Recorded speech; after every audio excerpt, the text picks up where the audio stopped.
لا الہ الا اللہ، اللہ کے سوا کوئی دینے والا نہیں۔ عزت ملے گی اللہ کے دربار سے، زندگی ملے گی اللہ کے دربار سے، موت ملے گی اللہ کے دربار سے۔ اس لیے تو اللہ میرا ایک جگہ گلہ کرتا ہے، مجھے چھوڑ کر اوروں کے پاس کیوں جاتے ہو؟ کیا میرے خزانے کم ہو گئے ہیں؟ کس نے زمین اور آسمان بنایا؟ کس نے پانی کو برسایا؟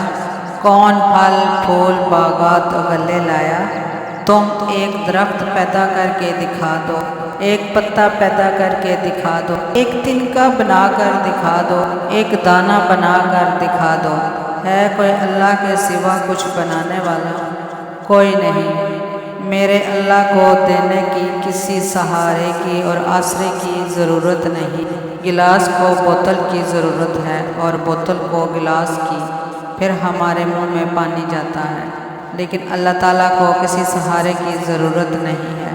وَتَعِزُّ مَن تَشَاءُ وَتَذِلُّ مَن تَشَاءُ، وہ جسے چاہے عزت دے، جسے چاہے ذلت دے۔ الرحمن الرحیم، بے شک وہ ہر چیز پر قادر ہے۔ رزاق، الجبار، القہار، العزیز، الغفور، سب تعریفیں اللہ کے لیے ہیں۔ اللہ سے پہلے کچھ نہیں، اللہ کے بعد بھی کچھ نہیں، اللہ سے اوپر کچھ نہیں، اللہ سے کچھ چھپا ہوا نہیں۔ اللہ جیسا کوئی نہیں، اللہ کی مثال کوئی نہیں، اللہ جیسی کوئی مثل نہیں۔ اللہ شکل سے پاک ہے، اللہ رنگ روپ سے پاک ہے، اللہ زوال ظلوف سے پاک ہے، اللہ ظلم جہل سے پاک ہے۔ اللہ کے خزانوں کی حد نہیں، اللہ کی شہنشاہی کی حد نہیں، اللہ کی طاقت کی حد نہیں، اللہ کی قدرت کی حد نہیں، اللہ کی بادشاہی کی حد نہیں، اللہ کے علم کی حد نہیں، اللہ کی رحمت کی حد نہیں، اللہ کی قدرت کی حد نہیں۔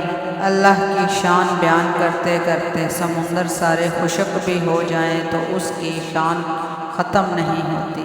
بے شک وہ بڑا غفور اور رحیم ہے۔